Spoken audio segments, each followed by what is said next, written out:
Recibo al doctor Adrián Bonilla en nuestros estudios, en nuestros micrófonos, secretario nacional de Educación Superior. Doctor, bienvenido. Bienvenido, secretario. Qué gusto. Muchas gracias. Yo debo confesar que soy riobambeño, hincha del Olmedo y no puede ser. Claro, bueno, usted nació en Ambato, pero no tiene la culpa de eso. Mejor no diga nada y vamos a tener un debate, ¿ah? El típico debate entre tacuqueños, ambateños y riobambeños. Yo no sabía que usted era riobambeño, ¿ah? Yo soy riobambeño. Riobamba, donde la ciudad de las primicias, donde nació la República, ¿no? Así es, nació la República. Bueno, nació el hecho colonial. Se fundó en Riobamba por primera vez la ciudad de Quito y además la ciudad de Guayaquil también se fundó en Riobamba. Mire usted. Y luego la República nació en Riobamba porque es de ahí donde se expidió la primera constituyente, ¿no? Sí, se expidió la primera constitución y se reunió la primera asamblea con los departamentos de Cuenca, Quito y Guayaquil. Mire usted. Buena referencia del doctor. Bueno, probamos un diálogo periodístico. Quiero pedirle, antes de entrar al fondo, quiero ir desde lo macro hasta lo micro, que tiene que ver con su gestión. ¿Cómo evalúa usted los anuncios del presidente de la República el viernes? Quisiera una visión suya en lo macro y de allí hablar sobre el presente y futuro de la educación superior con base en la visión del gobierno para el tercer año de su mandato. Bueno, lo que yo entendí del mensaje presidencial es que se estaba cerrando una etapa, que era esta etapa de transición entre un gobierno y otro. A lo largo de estos 2 años ha habido ya muchísima información sobre la situación en la que se encuentra la economía del Ecuador, en que se encuentran sus políticas sociales y todo aquello que, polémico o no, ha rodeado al evento, ¿no? Estos 2 segundos años de la presidencia de la República son años en donde se marca, con los antecedentes anotados, un derrotero que tiene que ver con metas propias, porque ya es la segunda mitad. En este año, que será un año de producción de políticas públicas y de producción de obra del gobierno, vamos a culminar con el siguiente, ¿no? En donde ya probablemente se empiecen a posicionar las fuerzas políticas ecuatorianas. El siguiente año, el 2020, va a ser un año extremadamente político, en un escenario, si es que se mantienen las tendencias que observamos en las elecciones seccionales, sumamente fragmentado, ¿no? Donde no tenemos fuerzas mayoritarias en las provincias, no tuvimos fuerzas mayoritarias en las provincias y en las capitales de provincia. Si es que este escenario se mantiene, persiste, tendremos también una fragmentación a nivel nacional sin fuerzas necesariamente mayoritarias. Y tenemos, ¿no?, el aparecimiento a partir de las elecciones del pasado marzo de estos movimientos locales y de estos liderazgos locales nuevos también, ¿no? Que de alguna forma se encargaron de aislar o de hacer a un lado a los cacicazgos, en algunos casos que venían ya por larga data en sus provincias y ciudades. Sí, lo que va a obligar a las expectativas de las fuerzas políticas centrales del país, que no son, a juzgar por los resultados electorales, mayoritarios en ningún caso, les va en todos los casos, desde las posiciones radicales de oposición al gobierno, las cercanas, las que tienen expectativas electorales, en todos los casos les van a obligar a formar coaliciones y a construir discursos alternativos, porque lo que tenemos es un escenario de fragmentación que va a requerir agrupación por parte de las fuerzas políticas hacia el futuro. Este escenario se va a reproducir y en la contingencia, probablemente en la gestión parlamentaria. Ya vamos a tener una gestión parlamentaria que va a estar marcada por las expectativas electorales del 2021. Mire usted, es algo que ha pasado y que, claro, es muy lógico dado la cercanía del proceso electoral. Ahora, usted hablaba los 2 primeros años, evidentemente, para tomar algunas decisiones, y los 2 siguientes para fortalecer algunas de política pública. En el ámbito de educación superior, ¿qué debe esperar el país en el tercer año de mandato del presidente Lenín Moreno? Bueno, ahí tenemos que resolver el problema de las expectativas sobre universidades nuevas que existen en 4 provincias amazónicas y en la provincia de Santo Domingo. Hay que avanzar en esa dirección. Las comunidades de la Amazonía, locales de la Amazonía, tienen que generar los recursos necesarios para que puedan estas universidades, que son la expectativa de la población, tener sentido. En CENESID vamos a avanzar con los proyectos académicos, hacer las gestiones necesarias para que los municipios eventualmente donen los terrenos, pero claro, más allá del proyecto académico es preciso que parlamentarios, que gobiernos locales, que el gobierno central empecemos a pensar cómo financiar estos proyectos. Respecto de la Universidad de Santo Domingo, lo que tenemos es un crédito internacional que está por ejecutarse, que financiaría la infraestructura de la universidad. ¿Que partiría de qué monto, secretario? Estamos hablando de un proyecto de $50 millones, 30 de los cuales serían provistos por la CAF y 20 de ellos por el gobierno ¿Y ecuatoriano. cuándo empezaría ya a edificarse la universidad? La universidad ya tiene un terreno, están haciendo los estudios topográficos. La universidad debería empezar a edificarse en el 2020 en el caso de Santo Domingo. En el caso de la Amazonía, ¿cuántas universidades? 4. La ley amazónica dice, háganse las gestiones para crear 4 universidades en 4 distintas provincias. ¿Y cuáles serían esas provincias? Pues serían Sucumbíos, Napo, Orellana, Zamora y Zamora, ¿no? Ya. Porque en Pastaza existe una provincia. ¿Y hay la universidad. población como para, digamos, dotar a esas universidades de estudiantes por la dispersión? Porque son provincias muy grandes. Sí, este es un problema, la población universitaria, las encuestas que se han realizado, las expectativas que aparecen en ellas es que los muchachos y las chicas de la Amazonía prefieren salir de la Amazonía. Hay una oferta importante de educación superior en sedes y extensiones en todas las provincias de la Amazonía, pero aún así los muchachos y las chicas prefieren salir. Esas son sus expectativas. Ya teniendo una universidad, a lo mejor esta tendencia se revierte, pero claro, para poder hacer las universidades es necesario, es preciso saber qué se necesita en cada provincia y si efectivamente vamos a tener estudiantes y profesores, ¿sí? Porque bueno, definitivamente en el Ecuador, por ejemplo, tenemos muchísimas personas en ciencias de la salud, ya no se necesitan más estudiantes en ciencias de la salud, tenemos demasiadas personas en administración de empresas, no se necesitan más administradores, tenemos muchísimas personas en derecho, ¿sí?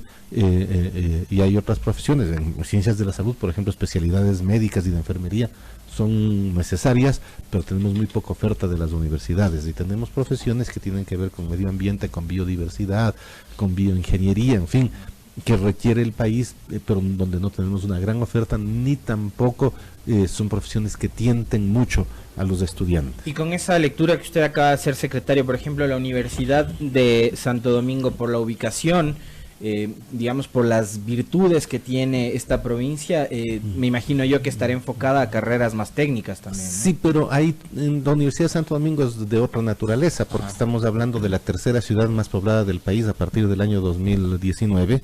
Después de Quito, Guayaquil, en este orden. Exactamente, es más poblada ya que Cuenca. Y le superó a Cuenca en población. Exactamente, es la tercera ciudad más poblada del país y no tiene una universidad propia, ¿sí? Entonces estamos hablando de una universidad que cubra las necesidades de Santo Domingo de los Áchilas, del de Manabí, el Carmen y otras poblaciones del este y del sur de la provincia de Esmeraldas y de una parte de la provincia de Pichincha y de Los Ríos. Entonces es una universidad que tiene mucho sentido en términos demográficos, ¿sí? Y ahí hay que mirar qué tipo de carreras, claro, se necesitan, dada la vocación productiva de la zona, carreras vinculadas a las necesidades de innovación en agricultura, en agroindustria, también en protección ambiental, pero probablemente también carreras convencionales.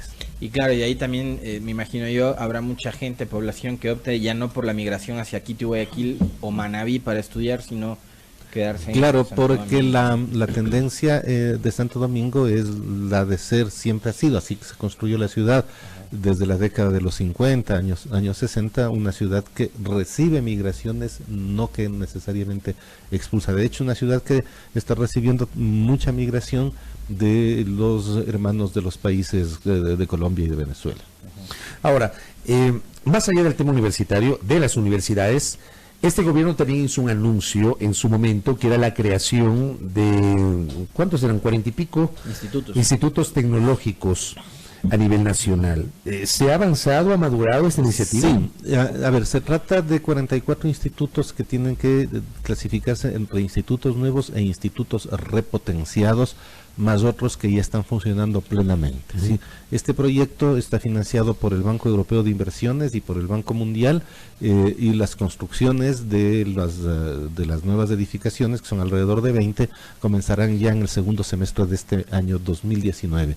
La mayoría de los institutos estarán funcionando para el segundo semestre del año 2020, y en el 2021, antes de que termine este gobierno, estos más de 40 institutos estarán ya operativos. Pero los 44. Sí, algunos de ellos ya están operativos, Ya. sí, otros van a empezar su construcción y repotenciación, que es pues reconstrucción, dotación de equipos, etcétera, etcétera, y vamos a tener estos 44 institutos operando en todo el país a finales del año 2020. A propósito de la educación en institutos técnicos superiores, hay una pregunta recurrente, Sí. y si quisiera, más allá de que en otras ocasiones le hemos preguntado, pero es una pregunta recurrente de nuestra audiencia, con la última reforma a la Ley de Educación Superior, ¿esos títulos generados por los institutos son el equivalente a títulos de tercer nivel? Son de tercer nivel, pero no son equivalentes a títulos Correcto. universitarios. Explíquenos eso, por favor, porque ver. eso siempre genera dudas. En el tercer nivel estamos hablando de educación postsecundaria. Entonces, tenemos la educación primaria, la educación secundaria y la educación de tercer nivel. No le llamamos terciaria, le llamamos de tercer nivel. Cuando se estudia después de la secundaria, podemos tener carreras técnicas, ¿sí?, que no son tercer nivel, donde se estudian capacitación. Tenemos carreras técnicas que son de tercer nivel porque ocupan 1 año y medio, 2 años y medio, y ahora estos títulos, sí, que se llaman superiores universitarios técnicos, ¿no?, que van a significar un estudio alrededor de 3 años, a veces 3 años y medio. Este es como, digamos, una senda, un sendero, una columna, un track, ¿sí?, para usar el anglicismo, la educación técnica y tecnológica. Y otro distinto, sí, en educación de tercer nivel, es la educación convencional, universitaria y politécnica. Que son 4 años, 5 años de carrera. Dependiendo de la carrera. Entonces uno adquiere títulos de tercer nivel técnicos o tecnológicos, y uno adquiere títulos de tercer nivel universitarios o politécnicos. Pero si una persona adquiere el título de tercer nivel técnico o tecnológico, ¿sí le valida como un título de tercer nivel? Técnico. Un título de tercer nivel técnico. Y otra cosa es un título de tercer nivel universitario. Entonces usted no puede equiparar, hacer equivalencia. No es lo mismo ser ingeniero que ser técnico. Es distinto. Se trata de 2 disciplinas diferentes de aprendizaje. En la una se aprende haciendo, en la otra hay una base fuerte de ciencias básicas y aplicadas. Ahora, si uno quiere volverse técnico siendo ingeniero, lo puede hacer, ¿sí?, una vez que termine su carrera de ingeniería. Entonces el muchacho que estudió biología marina puede hacerse acuacultor, ¿sí?, tomando los créditos que le faltan, y el muchacho que terminó su carrera, ¿no?, de acuacultor puede optar por biología marina aprobando los créditos que le faltan, pero tiene que terminar la carrera, porque si no tenemos lo que antes existía, que eran combos, universidades que recibían a muchachos en educación técnica y tecnológica y después les daban un título universitario. Entonces, por los mismos años de estudio les daban varios títulos, ¿sí? Esta era una práctica de universidades, sobre todo de aquellas particulares de garaje. Oiga, por acá nos dicen, ¿y los tecnólogos? Los tecnólogos son títulos de tercer nivel. Ya son un título de tercer nivel. Son un título de tercer Pero nivel. no técnicos, sino normales, ¿o no? Normal, Ya. no equivale a técnico. Son distintos tipos de gradación. No equivale a una ingeniería, es otra cosa, ¿sí? Pero es educación postsecundaria y por eso la llamamos de tercer nivel. Oiga, por acá nos dice un oyente, yo soy tecnólogo y tengo mejor formación que cualquier ingeniero, dice. Bueno, probablemente debe ganar mejor que cualquier ingeniero también. Felicitaciones al profesional. Acá nos dice otro oyente, las maestrías para técnicos o tecnológicos, ¿cómo se van a concebir? ¿Va a haber maestrías en ese? Sí, técnicas o tecnológicas. Maestrías técnicas. Claro, no son maestrías en las ciencias aplicadas. Sí, tenemos que, por eso dije, imaginarnos que hay dos tracks, 2 senderos, 2 formas de la educación de tercer nivel. Una la técnica y tecnológica y otro andarivel, la universitaria y politécnica. En el informe del pasado viernes, el presidente de la República habló de que se han entregado 1.160 becas internacionales con inversión de 24 millones y 7.500 becas nacionales con inversión de 20 millones de dólares, y habló también de establecer alguna política de beneficio. Quisiera primero preguntarle si es que esas cifras, digamos, se corresponden a la realidad. Sí, son cifras agregadas, ¿no? En el caso de los estudiantes, por ejemplo, porque hay también cifras importantes de admisión. Ahí se agregaron el 2018 con el primer semestre 2019 en el informe a la Nación. Entonces, las cifras son correctas, pero tendría que ver exactamente las de becarios, pero sí, o sea, estamos en mayo finales de mayo del 2019, entonces se informó hasta finales de mayo del 2019. Pero esa política de otorgamiento de becas se mantiene. Se mantiene. Hay menos recursos en este año, por las razones que todos sabemos, pero estamos nosotros produciendo nuevos de los propios fondos de recolección de, por ejemplo, crédito estudiantil para sostener el número de becarios en el país. Ahora, ¿qué modifica la política? ¿Qué es lo que está modificando la política? Las becas de pregrado de carácter internacional sí, no son prioritarias. ¿Por qué? Porque el país lo que necesita es de especialistas, el país necesita científicos. Entonces, se están volviendo prioritarias las becas de postgrado, ¿no? Tuvimos nosotros casos de becas de pregrado, licenciatura, ingeniería, en donde el país gastó hasta $450,000 por una persona. Entonces una universidad se benefició de esa inversión nacional. Entonces hay que mejorar la inversión de los recursos. Las becas de posgrado internacionales son en este momento prioritarias por sobre las de pregrado, y se amplía la cobertura de becas de pregrado para estudios dentro del Ecuador. Aquí, a nivel nacional. Sí. Y lo otro, señor secretario, ¿qué tipo de acercamiento está haciendo el gobierno nacional con la banca que otorgó créditos educativos por estos chicos que están teniendo problemas para poder saldar estas deudas? Tenemos un problema de coactivas que es dramático en algunos casos, que tiene que ver con el hecho de que el Banco del Pacífico, cuando cuando se produjo la reforma última, el Instituto Ecuatoriano de Crédito Educativo y Becas dejó de otorgar crédito, porque se ordenaron las instituciones financieras y esta no era una institución financiera, así se dijo, se cayó la capacidad de crédito del IS. Entonces, la cartera del IS en su totalidad, que ahora es del Instituto de Fomento al Talento Humano, la asumió un banco comercial. Sí, que es del Estado, pero eso es un debe banco ser que comercial. es manos del Estado. Pero es un banco comercial. Sí, sí, termina siendo así, de acuerdo. Entonces, lo que nosotros tenemos es, en el caso de este banco, que tiene que funcionar de acuerdo a las leyes que están imperando, y la ley que está imperando es el Código Orgánico Administrativo. Cuando una persona no puede pagar el Código Orgánico Administrativo, dice, usted puede renegociar siempre y cuando pague el 20% del total, ¿sí? Y el resto en 2 años. O sea, si no pudo pagar en 10 años, se vuelve dificilísimo de pagar. No pudo pagar un crédito de 10 años, peor va a poder pagar un crédito de 2 años. Este es el caso de los estudiantes en coactiva. Pero las personas que trabajan en el Instituto de Fomento del Talento Humano tienen que hacer la coactiva, ejercer el cobro, porque si no, tienen una responsabilidad personal, claro, que después en Contraloría va a aparecer. Sí, van a tener que pagar ellos aquello que no cobraron.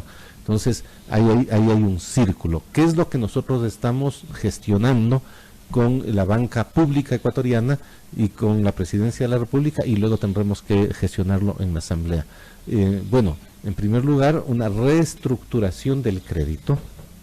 Esto se puede hacer, se puede reestructurar el crédito educativo de manera de poder ampliar los plazos a 10 o 20 años en el pago, con intereses que no impliquen la pérdida de la banca, pero que no tengan como propósito el lucro, ¿sí?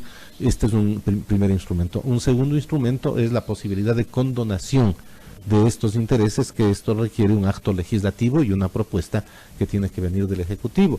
Y luego ha habido varias iniciativas en la misma Asamblea en el sentido de reformar las normas que regulan el crédito educativo, porque no es un crédito de consumo. Sin embargo, así es como está considerado legalmente como un crédito de consumo. En rigor no lo es. Entonces hay que hacer una reforma reglamentaria legal. Estamos yendo en esa dirección. Esa es la instrucción del presidente de la República. Yo espero que en esta semana tengamos ya un procedimiento aprobado. Correcto. Me envían acá otra pregunta. si han cambiado los requisitos de validación de títulos extranjeros de doctorado respecto a las horas clase presenciales, nos dice un oyente. Esto depende del reglamento de régimen académico que apruebe el Consejo de Educación Superior. Los requisitos de presenciales o de educación online, tengo entendido que no se modificaron en el último reglamento de régimen académico. Hay carreras que no pueden dar clases online, por ejemplo, las carreras de ciencias de la salud. Usted no puede estudiar medicina online, ¿sí? Sin embargo, tenemos universidades que hacen esos ofrecimientos y no tiene sentido, especializaciones, y hay personas que caen en la tentación y que luego tienen dificultades en registrar sus títulos. Carreras como ingeniería, como arquitectura, la construcción de un puente, de una casa que eventualmente se caiga, no se pueden enseñar online, ¿sí? Entonces, no, la aprobación del registro de títulos extranjeros se hace tomando en cuenta que se cumplan los requisitos tanto del procedimiento del régimen académico cuanto del reglamento vigente de registro de títulos. En el mismo sentido nos habían planteado otra pregunta: ¿por qué burocratizan el proceso de reconocimiento de títulos del extranjero? Ahora parece que los títulos de doctorado van a tener que validarse en universidades locales, ¿es así? No es así. No se burocratiza, hay un reglamento, pero nosotros tenemos, así como tuvimos en el Ecuador estas universidades de garaje, una legendaria, la famosa Universidad Cooperativa de Colombia. Claro, esa es la más emblemática de todas. Sí, bueno, hay varias. Pero esa fue eliminada en la Constituyente Montecristi. Hay varias de esas que hacen oferta ilegal de títulos extranjeros y para proteger a las personas que obtienen dentro del país y fuera del país, con sus estudios, con su sacrificio, con su inversión, ¿sí? Regularmente sus títulos, se requiere cumplir una serie de requisitos. Entonces no es que me envían el título por correspondencia, hay que cumplir los requisitos, porque hay muchas personas, muchísimas, la mayoría, que se sacan el aire estudiando fuera del país, donde su familia, ellos mismos invierten, toman créditos educativos en universidades serias, entonces hay que protegerles a ellos, ¿sí? De universidades que eventualmente, extranjeras que eventualmente tienen la audacia de producir oferta ilegal en el Ecuador. Sobre los becarios, nos insisten que le preguntemos cómo averiguar sobre trámites de becarios sobre los que no se tienen respuesta. ¿Hay algún mecanismo? Hay un mecanismo que es un correo electrónico donde se pueden elevar quejas en el Instituto de Fomento al Talento Humano, pero si es que esto aún así no funcionara, la persona puede perfectamente presentar su queja también en Cenecit, ¿sí? El Instituto de Fomento al Talento Humano está adscrito a Cenecit, y si bien es autónomo en su gestión administrativa, y si es que se presenta la queja en Cenecit, tenemos un sistema también de ventanilla en Cenecit de atención al público. Inmediatamente habrá un funcionario de Cenecit que pida cuentas sobre la ausencia de respuesta. ¿Cuánto tiempo se está demorando la Secretaría en verificar y en acreditar los títulos para que ya consten en el sistema? Menos de un mes. Ajá. Menos de un mes. Sí. Los títulos extranjeros, menos de un mes, a menos que tengan problemas. Entonces, ¿qué títulos tienen problemas? Los títulos de doctorado, cuyas las tesis doctorales, al pasar por un sistema antiplagio, encuentran similaridades superiores al 25%, lo cual ya es altísimo, ¿sí? O universidades que que no están registradas en sus países, o universidades que estando registradas ofrecen carreras que no han sido aprobadas en sus países, ¿sí?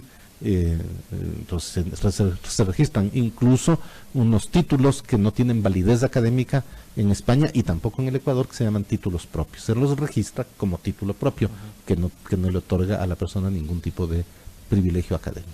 Cada vez nos dicen, ¿qué pasa con las maestrías profesionales en universidades extranjeras? ¿Cómo se acreditan? Nos dice un oyente. Como cualquier otro título extranjero, ¿sí?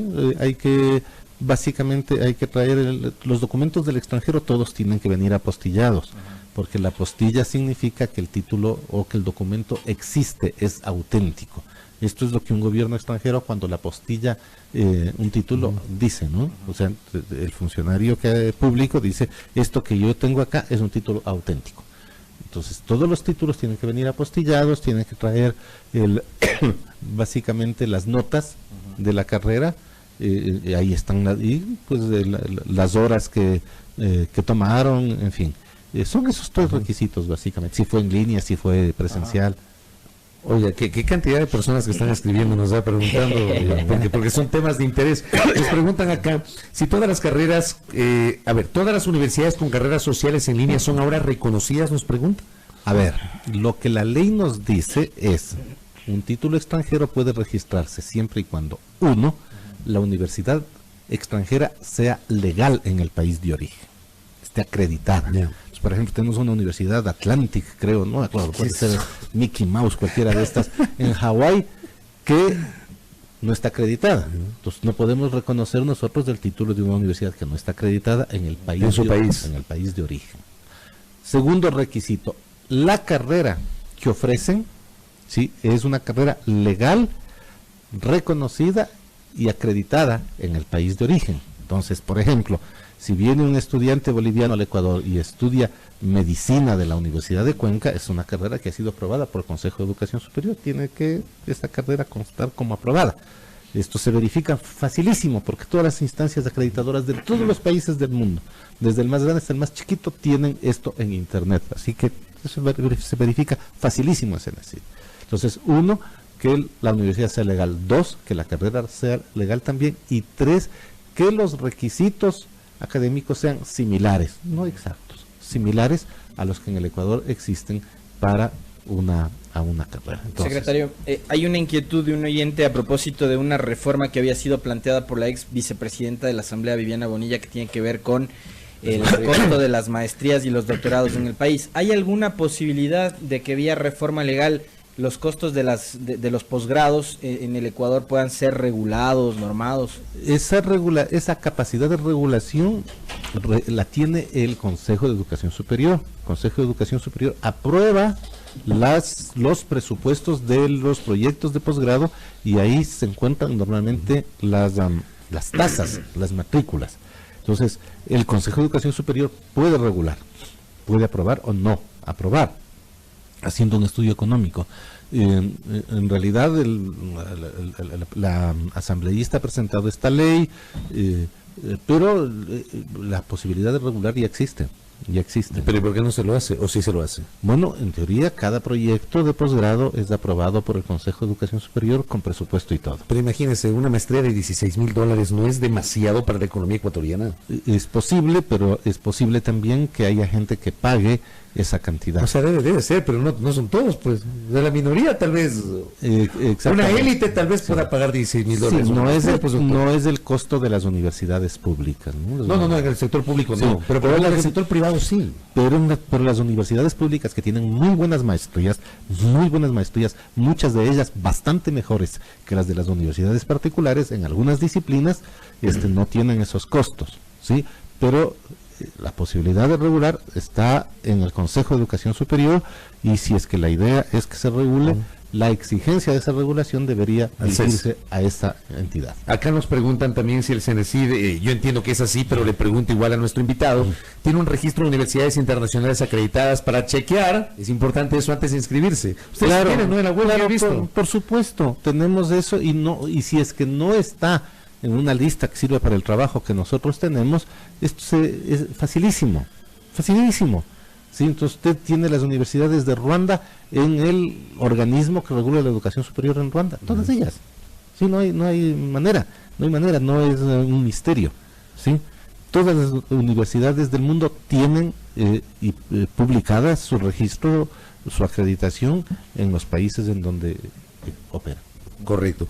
Doctor, lo último, con esto cierro, el tema de nivelación general para este año, ¿cómo está esto? ¿Cómo se está planificando esto? Bueno, tenemos dos temas, ¿no? El primero es la próxima toma ya del examen Ser Bachiller. ¿Cuándo va a ser? Sí, el examen Ser Bachiller se va a tomar del 14 al 20 de junio, pero son en varios grupos de personas con discapacidades, grupos de personas que que están repitiendo el examen, le llamamos población no escolar, y finalmente los muchachos y chicas de colegios particulares y públicos que toman, porque el examen Ser Bachiller sirve para graduarse de bachiller y también para las personas que eventualmente quieran entrar o postular a la universidad pública.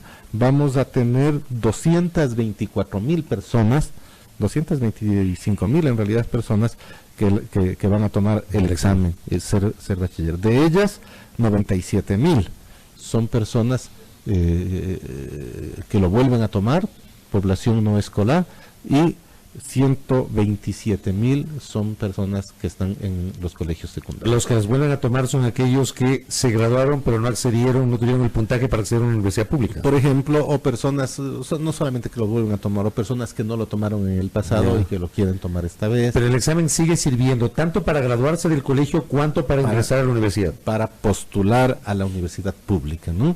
La universidad particular tiene el 43% de la oferta y tienen procesos de admisión propios en casi todas esas entidades. Con esto sí cierro porque tengo una última pregunta.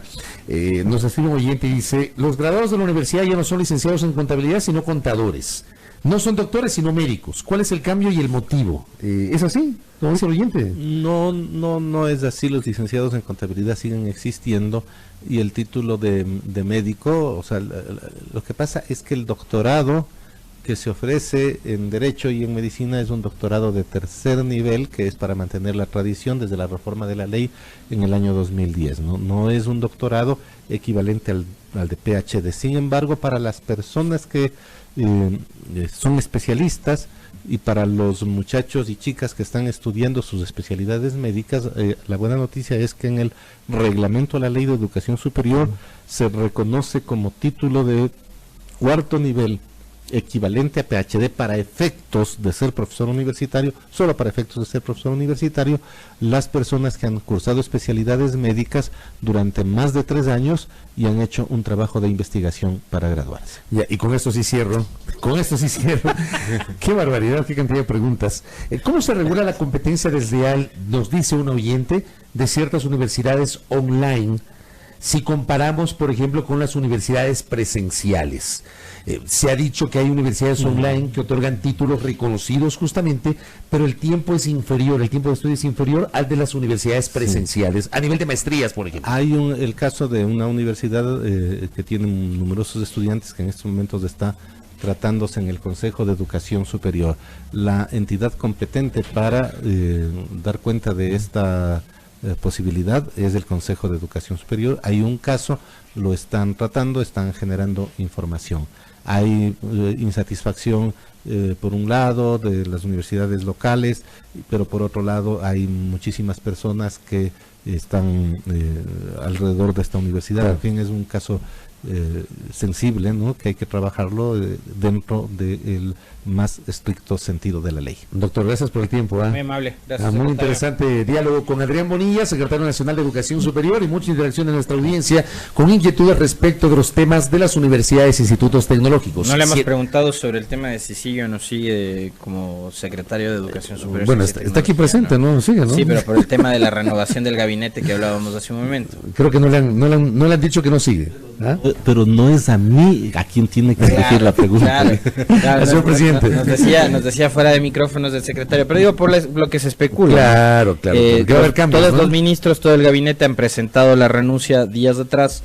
Será finalmente el presidente de la República quien tome la decisión de ratificar o no en el cargo a los secretarios y ministros de Estado. Claro que sí. Gracias a nuestro invitado, Adrián Bonilla, secretario nacional de Educación Superior, 7:39.